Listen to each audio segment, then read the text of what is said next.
The woods have always been a place of mystery, where civilization ends and something primal begins. But for some, the wilderness holds horrors that go far beyond getting lost or encountering wildlife. These are three disturbing true stories from deep in the woods where people came face to face with something that shouldn't have been there. Our first story comes from Marcus, a 34-year-old surveyor who works for the State Forestry Department in northern Michigan. Marcus has spent most of his adult life in the woods, mapping remote sections of state land that most people will never see. He's the kind of guy who knows every tree species by its bark, can navigate by stars, and has never met a trail he couldn't handle, which is why what happened to him in the fall of 2019 still shakes him to his core. Marcus was assigned to survey a section of old-growth forest about 40 miles north of Traverse City. The area was so remote that the forestry department had to helicopter him in with his equipment. This wasn't unusual for Marcus. He'd done dozens of solo assignments in equally isolated locations. The plan was simple: spend 5 days cataloging the timber, taking soil samples, and mapping the terrain for a potential logging assessment. A helicopter would return on Friday afternoon to extract him. The first 3 days went exactly as expected. Marcus set up his base camp near a small creek, worked methodically through his grid system, and made good progress on his survey. The forest was beautiful, dense with towering pines and hardwoods that had been growing undisturbed for decades. During the day, he'd hear the usual sounds of wildlife: birds calling, squirrels chattering, the occasional crack of a branch. At night, the forest would settle into that deep, almost sacred silence that only comes in places untouched by human noise. But on the fourth morning, something was different. Marcus woke up to find his campsite had been disturbed, not by animals. He knew what bear or raccoon damage looked like. This was something else entirely. His backpack had been moved about 15 feet from where he'd left it the night before. The contents weren't scattered or torn apart like an animal would do. Instead, everything had been carefully removed and arranged in a perfect circle around his tent: his compass, water bottles, first aid kit, even his spare socks, all laid out with mathematical precision. Marcus stood there staring at the arrangement, trying to make sense of what he was seeing. The items formed a perfect circle, each one placed exactly the same distance from the next. It looked almost ritualistic, like someone had performed some kind of ceremony using his belongings. But that was impossible. The nearest road was over 20 miles away through trackless wilderness. No one else was supposed to be out here. He packed everything back into his bag and tried to convince himself it was just a weird coincidence.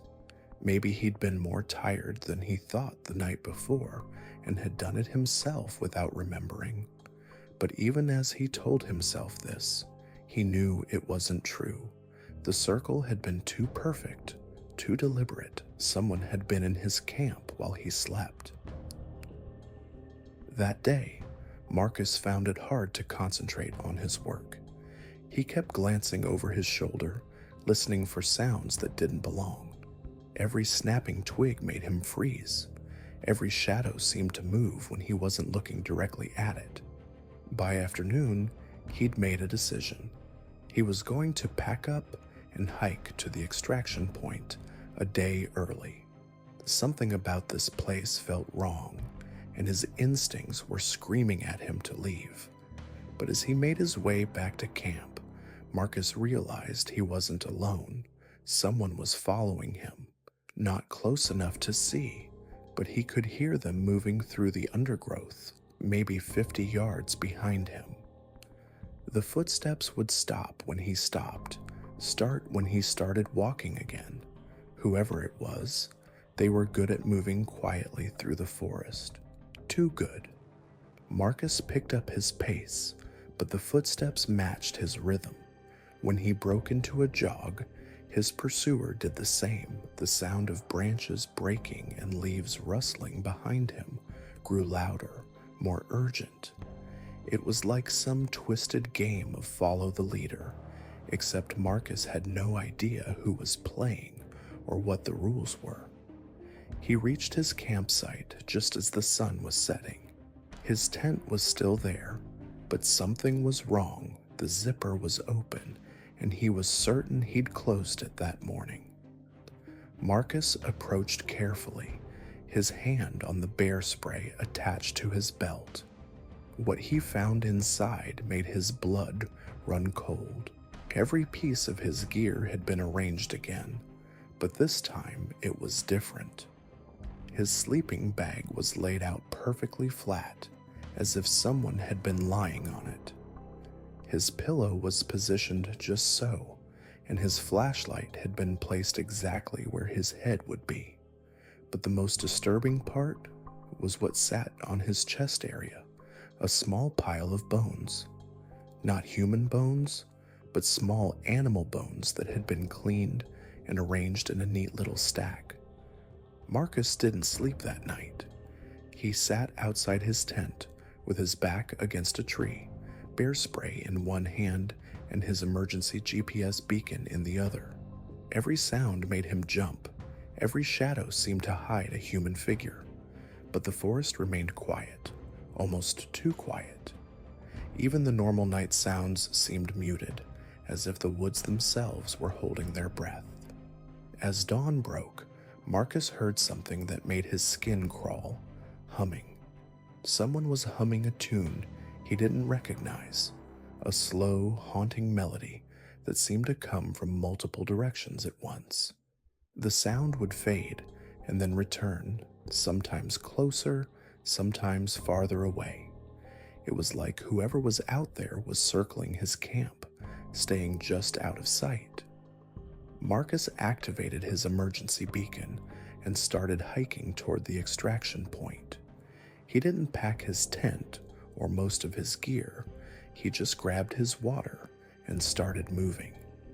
The humming followed him for the first mile, always just beyond the edge of his vision. Then, as suddenly as it had started, it stopped. The helicopter found Marcus 3 hours later, sitting in a clearing with his emergency beacon flashing. The pilot later said he'd never seen someone so eager to get off the ground. Marcus told the forestry department that he'd had a medical emergency and needed to be extracted early. He never told them about the circles, the bones, or the humming. But the story doesn't end there. 3 weeks later, Marcus received a package at his home address. No return address, no postmark that made sense. Inside was a single photograph, a picture of his campsite taken from above, showing him sleeping in his tent. Written on the back in careful block letters were the words, "We know where you live." Marcus quit his job with the forestry department the next day. He moved to a different state and now works in an office building downtown. He's never been back to the woods, and he says he never will. But sometimes, late at night, he still hears that haunting melody in his dreams, and he wakes up wondering if whoever was out there is still watching. The second story comes from Sarah, a 28-year-old photographer who specializes in wilderness landscapes. In the summer of 2021, Sarah was working on a project documenting old-growth forests in the Pacific Northwest. She'd been camping solo for years and had never had any serious problems. She was experienced, well-prepared, and comfortable spending days alone in remote locations. Sarah had hiked about 8 miles into the Olympic National Forest to photograph a grove of ancient cedars that few people ever visited. The trees were hundreds of years old, some over 10 feet in diameter, and they created a cathedral-like atmosphere that was perfect for her project. She set up her camp in a small clearing about a quarter-mile from the grove, planning to spend 3 days capturing the forest in different lighting conditions. The first day went perfectly. Sarah got some incredible shots of the morning mist filtering through the massive trees, and she was excited about how the project was developing. That night, she fell asleep to the sound of a light rain pattering on her tent, feeling completely at peace in the wilderness. But she woke up to something that chilled her to the bone. Someone was talking outside her tent, not shouting or calling out, but having a quiet conversation. 2 voices, maybe 3, speaking in hushed tones just beyond the thin nylon wall. Sarah lay perfectly still, straining to hear what they were saying, but the words were muffled and indistinct. All she could make out was the rhythm of conversation, questions and answers, pauses and responses. What terrified her most was how close they were. The voices sounded like they were coming from maybe 10 feet away, right at the edge of her campsite, and they weren't making any effort to be quiet about their presence. It was like they didn't care if she heard them, or maybe they wanted her to know they were there. Sarah waited, barely breathing, for what felt like hours. The conversation continued, sometimes getting slightly louder, sometimes dropping to barely audible whispers. Occasionally, she would hear what sounded like laughter, but it was wrong somehow, too sharp, too knowing. And once, she could have sworn she heard one of the voices say her name. When morning came, the voices were gone. Sarah unzipped her tent and looked around her campsite. There was no sign that anyone had been there. No footprints, no disturbed vegetation, nothing. But she knew what she'd heard. People had been standing just outside her tent for hours, talking about God knows what. Sarah packed up her gear and hiked back to the cedar grove, telling herself she'd imagined the whole thing. Maybe she'd been dreaming, or maybe it was just the sound of wind in the trees playing tricks on her mind. But as she worked that day, she couldn't shake the feeling that she was being watched. Several times, she spun around expecting to see someone standing behind her, but the forest was always empty. That night, it happened again. The same voices, the same quiet conversation just outside her tent. But this time, Sarah was ready. She had her camera with her, and she slowly, silently, unzipped a corner of her tent to peek outside. What she saw made her question her own sanity. There was nothing there. The voices were as clear as ever, but the space where they should have been coming from was completely empty. She could see the entire clearing in the moonlight, and there was no one there. The conversation continued, sometimes seeming to come from right in front of her, sometimes from the side, but always from empty air. Sarah stayed awake the entire night, listening to the impossible voices.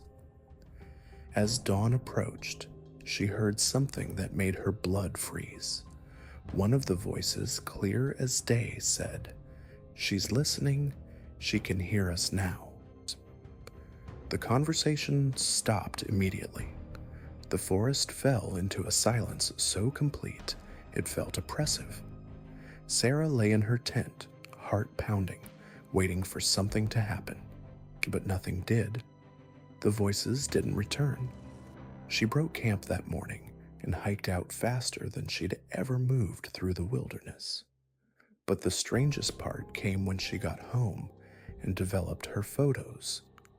Mixed in with her shots of the cedar grove were pictures she didn't remember taking, photos of her own campsite, taken from angles that would have been impossible unless someone was standing in the trees above her tent. And in the corner of one photo, barely visible, was what looked like a human figure watching from the shadows.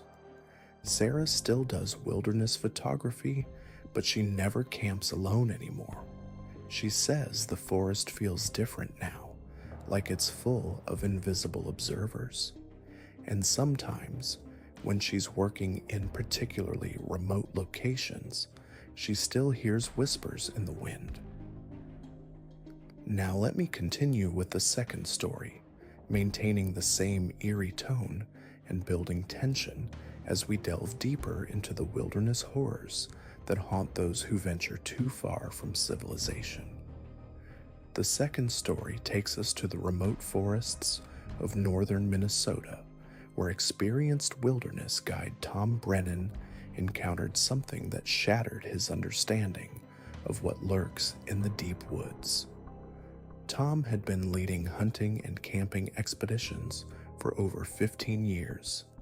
He knew every trail, every clearing, every dangerous spot within a 100-mile radius of his base camp. People trusted him with their lives out there, and he'd never let anyone down until the expedition that changed everything. It was late October 2019 when Tom received a booking from a group of 4 men from Chicago. They wanted a 5-day deep woods hunting trip, something challenging and remote. Tom specialized in exactly that kind of expedition, taking experienced outdoorsmen into areas where most guides wouldn't venture. These weren't casual weekend warriors. They had extensive hunting experience, quality gear, and they specifically requested the most isolated location Tom could offer.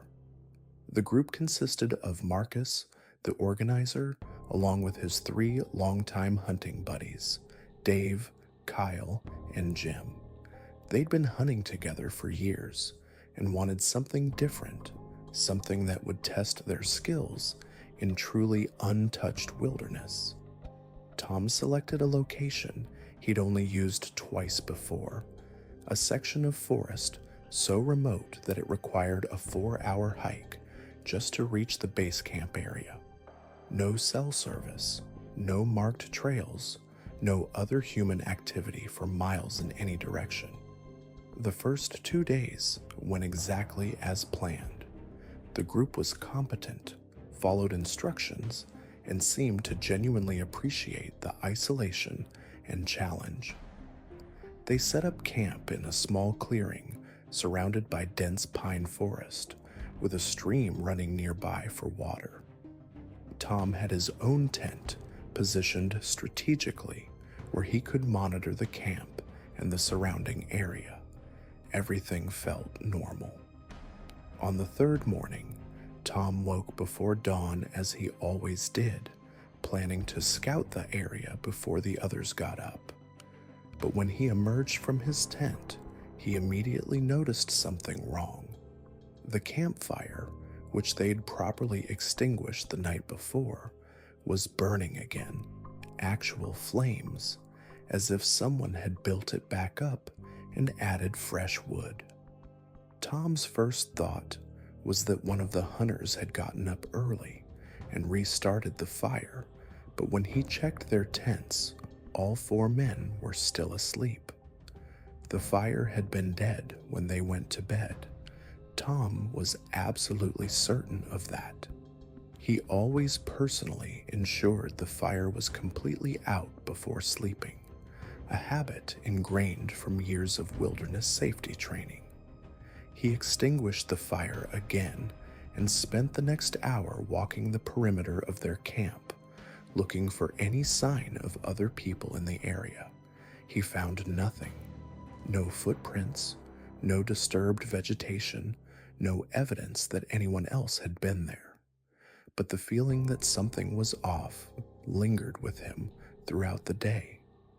That evening, Tom made sure to thoroughly douse the fire with water, stirring the ashes and checking multiple times that not a single ember remained. He even moved some of the unburned firewood away from the pit area. When he went to sleep, that fire was completely, absolutely dead. The next morning, it was burning again. This time, not only was the fire rebuilt and lit, but someone had arranged the remaining firewood in a perfect circle around the pit. The logs were positioned with geometric precision, each one exactly the same distance from the fire and from each other. It looked almost ceremonial. Tom woke the entire group and explained what had happened. At first, they thought he was joking, but when they saw his expression, they realized he was deadly serious. The four hunters began checking their own gear and noticed other disturbing details. Someone had gone through their supplies during the night. Nothing was missing, but items had been moved, reorganized, arranged in ways that made no sense. Marcus discovered that all of his ammunition had been removed from his pack and arranged in perfectly straight lines on the ground next to his tent. Dave found his hunting knife cleaned and placed point first into the ground beside his sleeping bag. Kyle's binoculars had been hung from a tree branch directly above his tent, positioned to point down at where his head would have been while sleeping. But the most unsettling discovery came from Jim. His entire pack had been emptied and every single item placed in a spiral pattern extending 20 feet out from his tent. Clothing, food, personal items, toiletries, everything arranged in a precise spiral that would have taken considerable time and effort to create. Whoever had done this had spent hours in their camp while they slept, moving silently among their tents, handling their personal belongings. Tom made the decision to pack up and leave immediately. In 15 years of guiding, he'd never encountered anything like this. The level of stealth required to do all of this without waking anyone suggested either someone with military training or someone who knew these woods far better than Tom did. Either possibility was dangerous. As they broke camp, Tom noticed that the perfectly arranged firewood circle had been disturbed.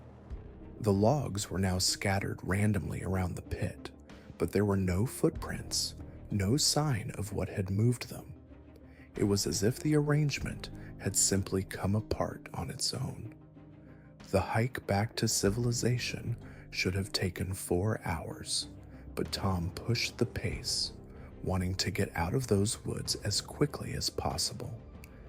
They'd been hiking for about 2 hours when Dave, who was walking at the rear of the group, called out for everyone to stop. He pointed back down the trail they'd just traveled. In the distance, barely visible through the trees, was a figure following them. It was too far away to make out details, but it was clearly human, walking along the same path they'd taken. Tom pulled out his binoculars and studied the figure. It appeared to be a man, but there was something odd about the way he moved. His gait was wrong, almost like he was walking on uneven ground even though the trail was flat. Tom decided to confront whoever was following them. He told the group to continue hiking while he doubled back to see who it was and what they wanted. But when he reached the spot where they'd seen the figure, there was no one there. The trail was empty in both directions. Tom called out, his voice echoing through the forest, but received no response. He rejoined the group, and they continued hiking, but now everyone was on edge. They kept checking behind them, and several times thought they saw movement in the trees, but could never quite pinpoint what it was. The feeling of being watched was overwhelming. About an hour later, they reached a section of the trail that crossed a small creek. As they were crossing, Kyle spotted something that made his blood run cold. On the opposite bank, pressed into the mud, was a line of footprints. But these weren't normal footprints. They were human in shape, but wrong in proportions. Too long, too narrow, with what appeared to be claw marks at the toe end. Tom examined the prints more closely. They were fresh, made within the last few hours, and they paralleled the trail for as far as he could see in both directions. Whatever had made these prints had been keeping pace with them, staying just out of sight in the trees alongside the trail.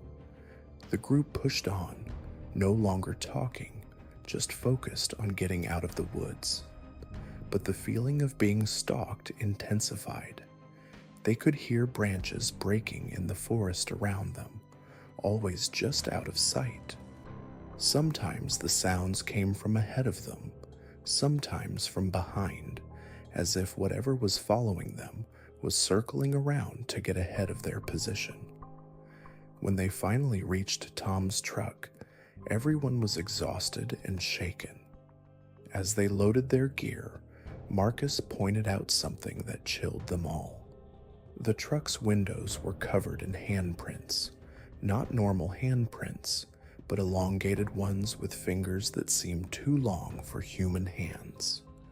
The prints were on every window, inside and out, as if something had spent considerable time examining the vehicle.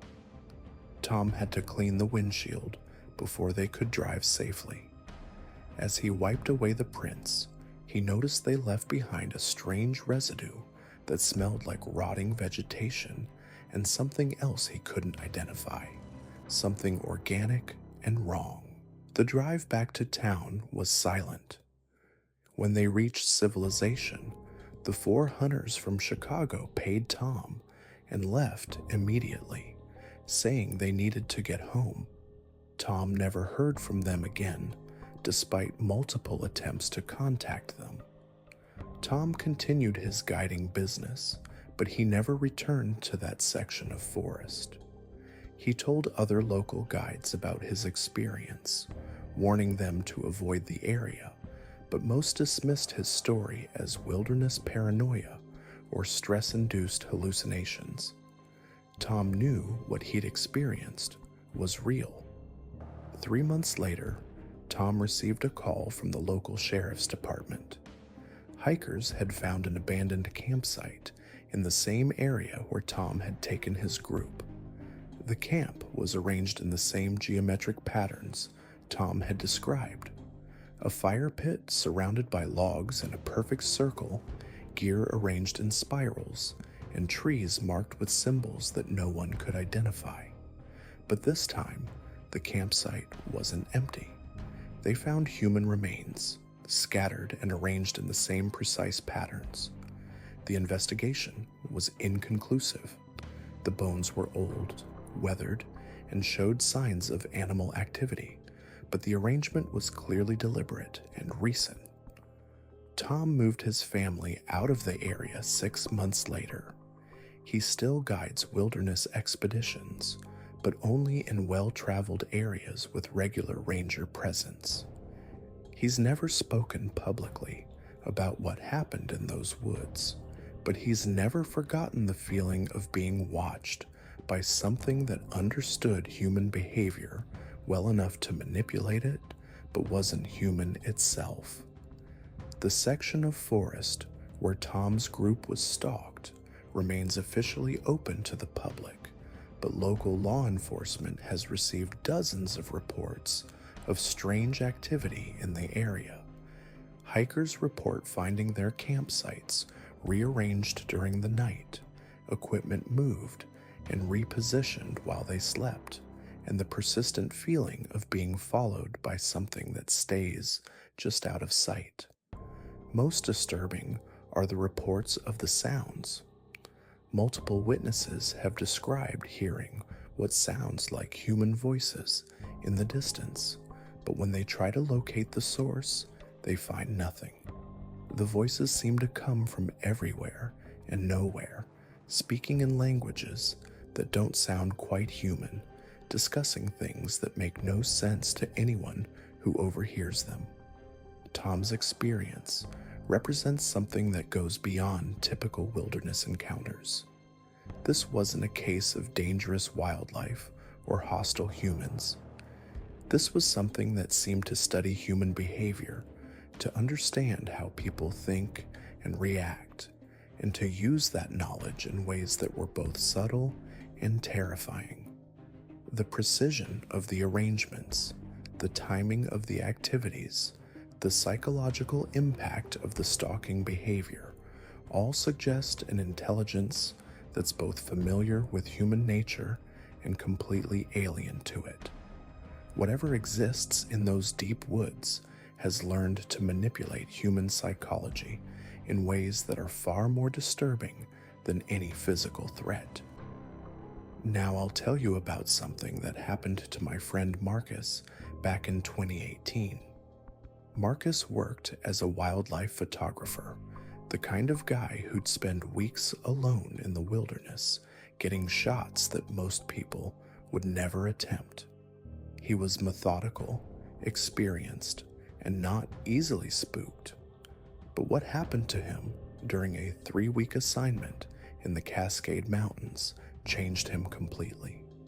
Marcus had been commissioned by a nature magazine to document old-growth forest ecosystems. The assignment took him deep into a section of national forest that rarely saw visitors, miles from any established trail, accessible only by a grueling 2-day hike through dense undergrowth and steep terrain. He'd done similar work dozens of times before, but this particular area felt different from the moment he arrived. The first week went smoothly. Marcus set up his base camp in a small clearing and spent his days photographing ancient cedars, documenting wildlife, and capturing the interplay of light through the canopy. But during the second week, he started noticing small disturbances around his campsite. Nothing dramatic at first. His camera equipment would be moved slightly from where he'd left it. His backpack would be unzipped when he was certain he'd closed it. Food containers rearranged in ways that didn't match how he'd organized them. Marcus initially attributed these incidents to curious animals, maybe a raccoon or bear investigating his camp. But then he found the photographs. Mixed in with his own shots on his camera's memory card were images he hadn't taken. Dark, blurry photos that appeared to be taken at night, showing his own sleeping bag from various angles. Someone had been in his camp while he slept, using his own camera to document him. The realization hit him like a physical blow. He was being watched, studied, photographed while he was completely vulnerable. Marcus immediately began sleeping with his camera equipment secured to his body, but the nocturnal visits continued. Each morning brought new evidence of intrusion. His water bottles drained and refilled with murky liquid that smelled like stagnant pond water. His trail mix replaced with a mixture of seeds, berries, and what looked like small bones. By the third week, Marcus had barely slept in days. The psychological pressure was crushing. He'd catch glimpses of movement in his peripheral vision, but when he'd turn to look, nothing was there. He'd hear footsteps circling his camp at night, always staying just beyond the reach of his flashlight. The sounds weren't random.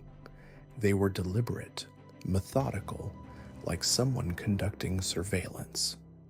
On his final night, Marcus made a decision that probably saved his life. Instead of trying to sleep, he positioned himself in a tree about 50 yards from his camp, with his camera equipped with a night vision lens. He waited, watching his own campsite like a predator studying prey. Around 2 in the morning, he saw them. 3 figures emerged from the tree line. They moved with an unsettling fluidity, low to the ground, almost crawling but too coordinated to be animals. Marcus watched through his camera as they systematically went through his belongings. They weren't searching randomly. They were examining everything with purpose, holding items up to what appeared to be primitive tools, possibly measuring or testing them. But the most disturbing part was their behavior around his sleeping bag. One of the figures spent several minutes positioned where Marcus's head would have been, making gestures that looked almost ritualistic. Another figure was doing something to his water supply, adding substances from small containers they carried. Marcus remained in the tree until dawn, documenting everything. When the figures finally retreated into the forest, they moved in a single file line, following what appeared to be a well-worn path that Marcus had never noticed before. As soon as they were gone, he packed his equipment and began the 2-day hike back to civilization. The photographs Marcus took that night were unlike anything he'd ever captured. The images showed humanoid figures, but their proportions were wrong. Too long in the limbs, too angular in their movements. Their faces, when visible, appeared to be covered with some kind of material, possibly masks made from bark or hide. They carried tools that looked handmade, primitive but sophisticated in their construction. Marcus submitted his assignment to the magazine, but he never mentioned the encounters. He included none of the photographs from that final night. When I asked him why, he said he wasn't sure anyone would believe him, and more importantly, he wasn't sure he wanted to direct attention to that area. He felt like he'd stumbled onto something that was meant to remain hidden.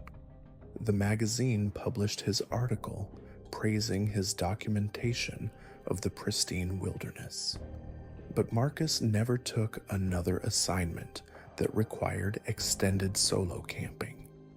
He switched to day photography, always returning to established campsites or towns before nightfall. He told me that he'd learned there were places in the wilderness where humans weren't the dominant presence, where other intelligences had established their own territories and rules. What haunted Marcus most wasn't the fear of physical danger, but the realization that he'd been completely outmatched. These beings, whatever they were, had been studying him with the same systematic approach he used to study wildlife. They'd turned him into the subject of observation, and he'd been completely unaware until it was almost too late. Marcus kept one photograph from that final night. It shows his campsite from an elevated angle, with one of the figures crouched beside his sleeping bag. The figure appears to be holding something small and reflective, possibly a mirror or piece of glass, angled toward where Marcus's face would have been. The image suggests they weren't just studying his belongings, but potentially studying him, trying to understand human behavior and vulnerability. The last time I spoke with Marcus, he mentioned that he'd been contacted by other photographers who'd had similar experiences in remote wilderness areas. Apparently, there's an informal network of outdoor professionals who share information about locations where unexplained encounters have occurred. They don't publicize these incidents, but they quietly warn each other about certain areas, certain signs to watch for. Marcus never returned to that section of the Cascades, and he advised me never to attempt solo camping in areas that feel too isolated too untouched by human presence. He said there are places where the wilderness isn't empty, where other forms of intelligence have adapted to human intrusion by turning our own methods of observation against us. Those words hit me like a physical blow. I stood there in that lighthouse, staring at the empty beacon room, trying to process what I just heard. Someone had been watching us this entire time. Someone had been close enough to see everything we'd done, to study our movements, to understand our routines well enough to predict exactly when we'd be most vulnerable.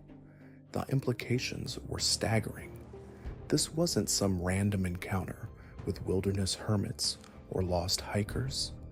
This was systematic, calculated. These beings, whatever they were, had been observing human behavior with the kind of methodical patience that suggested intelligence far beyond what we'd initially assumed.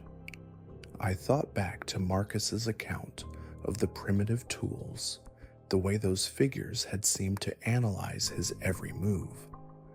Sarah's photographs that should have been impossible, showing angles and perspectives that no human could have achieved. Tom's experience with the manipulated campfire, the geometric arrangements, the feeling of being perpetually watched and evaluated. We'd all made the same mistake. We'd assumed we were the observers, that we were the ones exploring uninhabited wilderness. But the truth was far more disturbing. We were the ones being observed. We were the subjects of some ongoing study, some long-term investigation into human behavior and capabilities. The methodical nature of it all became clear. The ritualistic arrangements Marcus had found weren't random.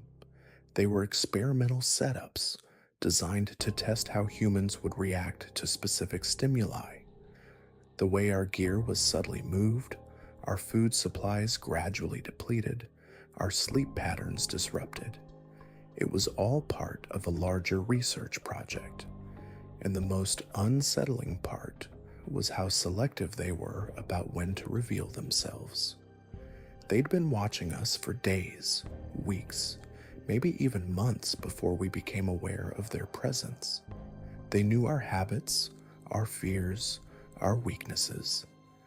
They'd cataloged our responses to different situations, mapping out our behavioral patterns with scientific precision. The lighthouse incident wasn't an isolated event. It was part of a broader pattern of contact, each encounter carefully orchestrated to gather maximum information while maintaining plausible deniability. They wanted to understand us, but they also wanted to remain hidden, to continue their observations without fully revealing themselves. I began to understand why so many wilderness encounters followed similar patterns. The feeling of being watched, the subtle signs of presence, the gradual escalation from minor disturbances to more direct contact. It wasn't random. It was a standardized protocol, a systematic approach to studying human subjects in their natural environment. The most chilling realization was that we were probably not the first.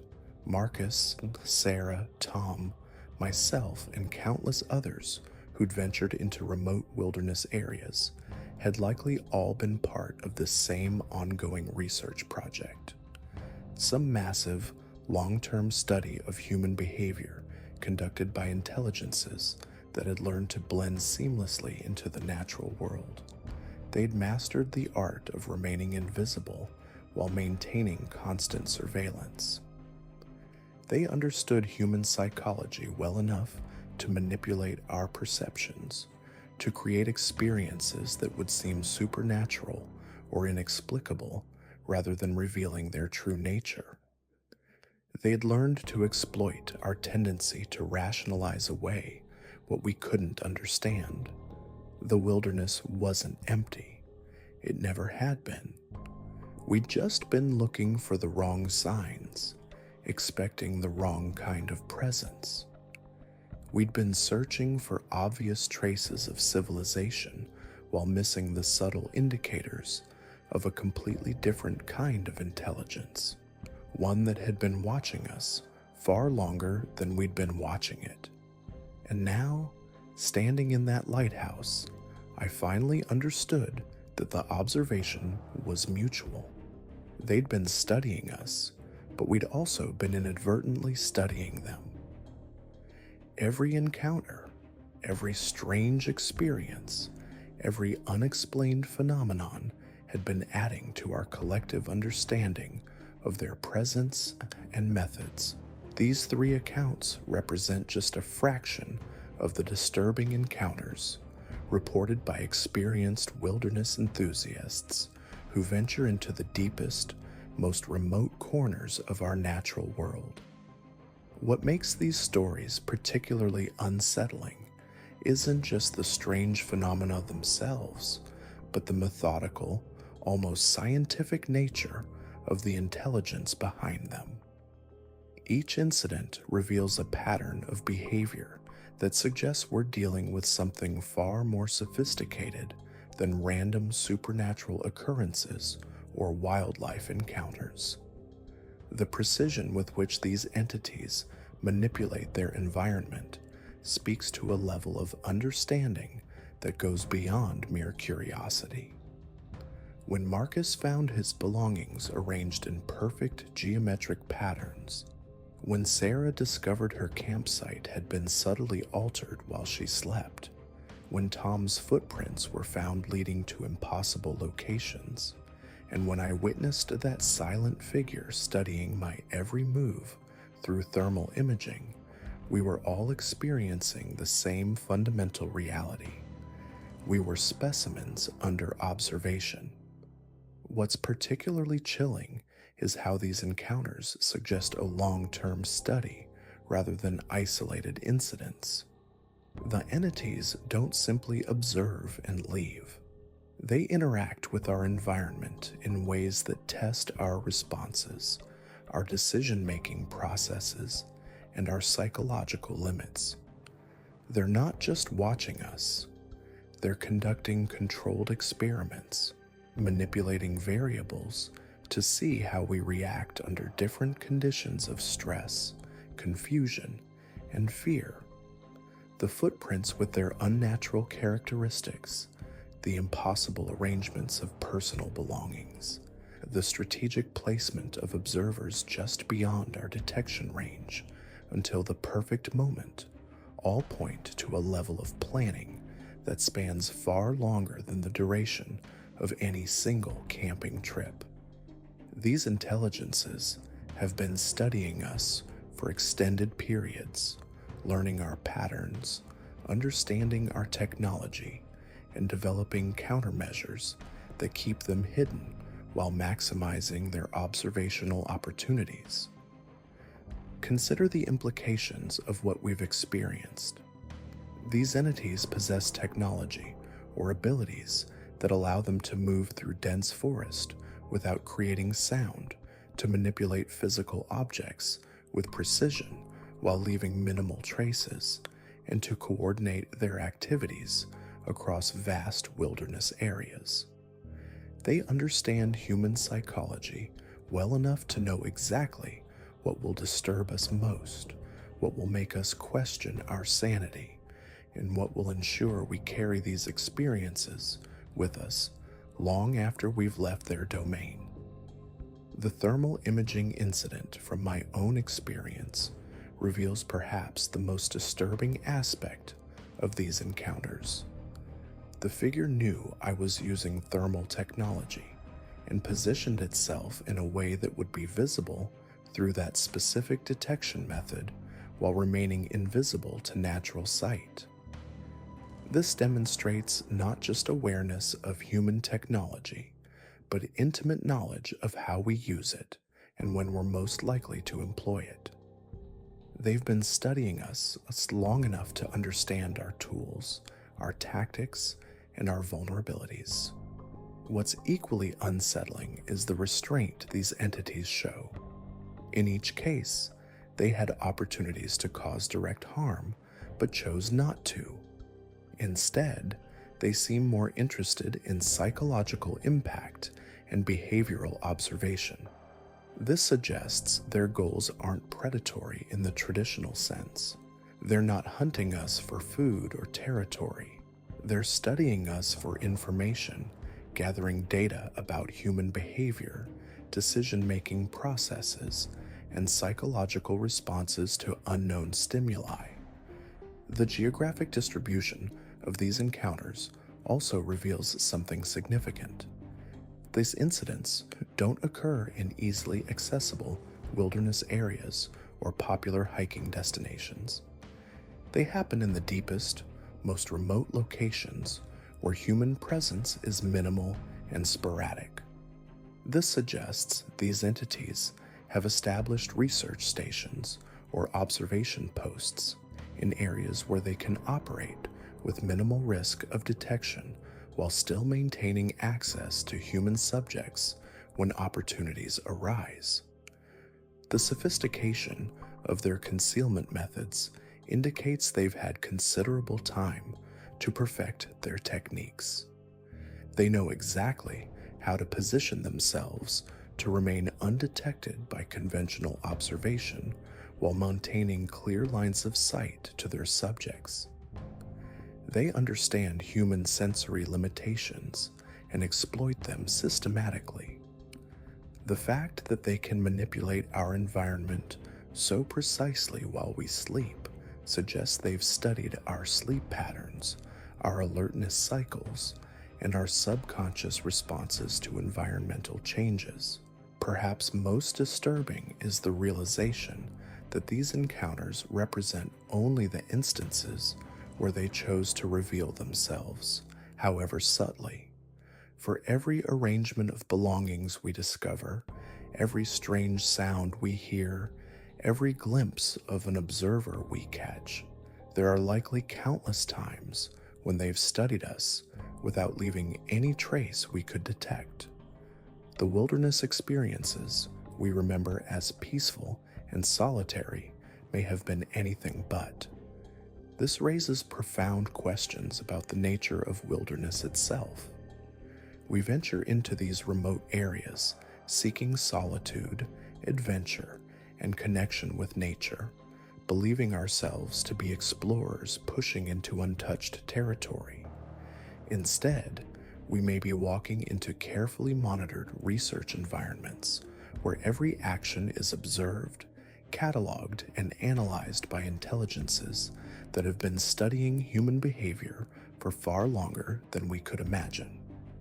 The psychological impact of these realizations extends far beyond the immediate fear of individual encounters. Once you understand that you've been observed and studied without your knowledge, every wilderness experience becomes tinged with uncertainty.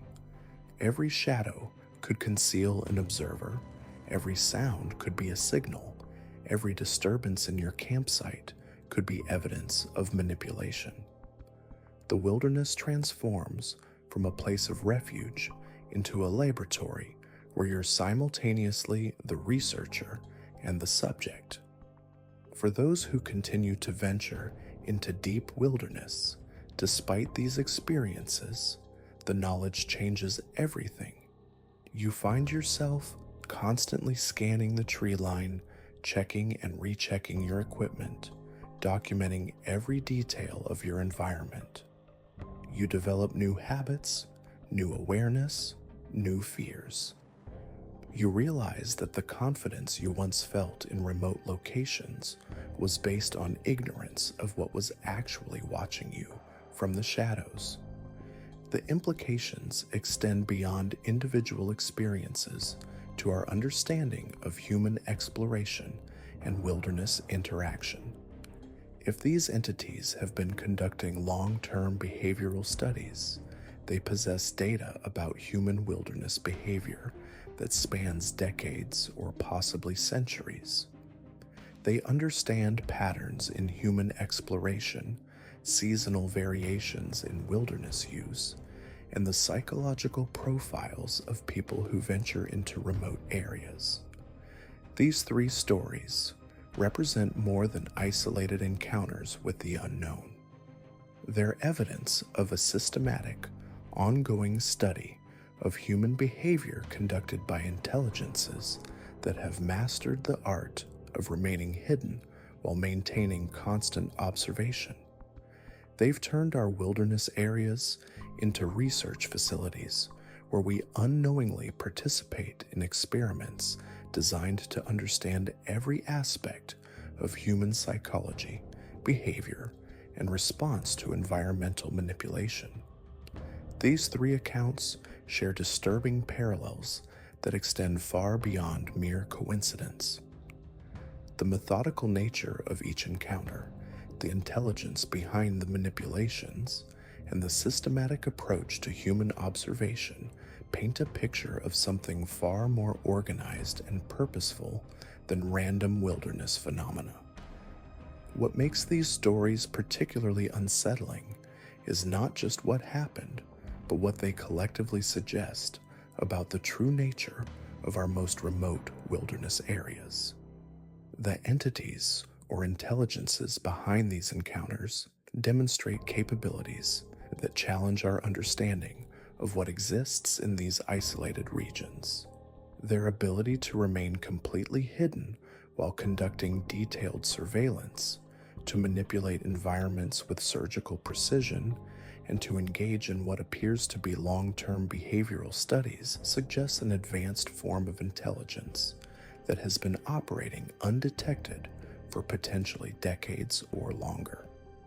Perhaps most disturbing is the realization that these wilderness areas, which we consider to be natural refuges from civilization, may actually serve as controlled environments for observation and experimentation. The geometric arrangements, the psychological testing through environmental manipulation, and the evidence of systematic documentation all point to these remote locations functioning as outdoor laboratories where human subjects are studied without their knowledge or consent. The fact that Marcus, Sarah, and Tom all experienced similar patterns of encounter across different states and time periods suggests this phenomenon is both widespread and ongoing. Their stories force us to confront an uncomfortable truth.